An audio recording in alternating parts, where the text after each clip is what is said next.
Bonjour à tous et bienvenue dans cette nouvelle vidéo consacrée à l'analyse technique et à l'utilisation des figures chartistes en trading.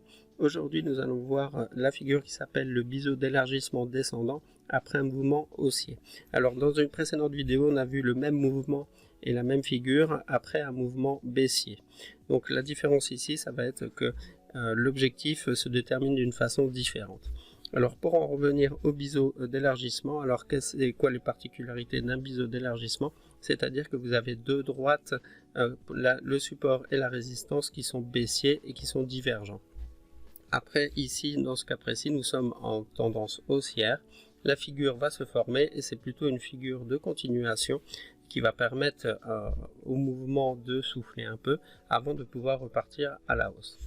Donc dans ce cas précis, on parlera d'une figure de continuation et c'est plutôt une phase de consolidation comme on vient de le voir.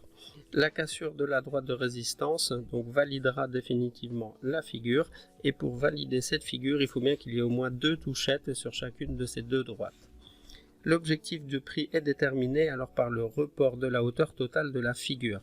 Donc ici, on va prendre la hauteur totale de la figure, donc on prend bien le haut de la première oscillation jusqu'au bas de la dernière oscillation et on va faire un report de cette hauteur totale au niveau du point de cassure et on va pouvoir alors déterminer l'objectif qui va se trouver ici.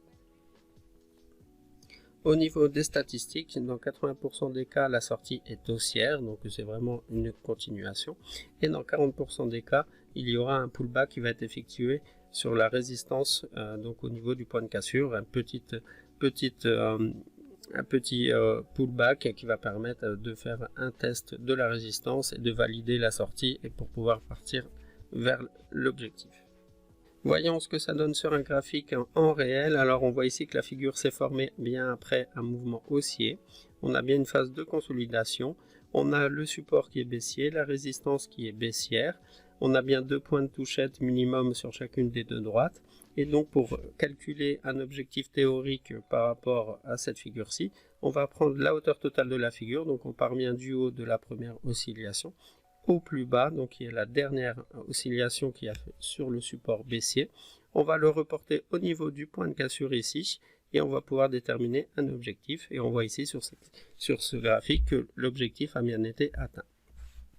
Si vous voulez aller plus loin et apprendre un peu plus d'informations sur l'analyse technique, je vous invite à télécharger un guide gratuit sur les bases de l'analyse technique directement dans la description de cette vidéo. Si vous avez la moindre question, n'hésitez pas à nous mettre un commentaire et nous vous répondrons le plus rapidement possible. Et si vous voulez en savoir plus sur les figures chartistes, nous avons établi donc un guide complet qui reprend une trentaine de figures chartistes. Et là, c'est pareil, vous avez également le lien dans la description de cette vidéo. Moi, je vous dis à très bientôt et merci de m'avoir suivi.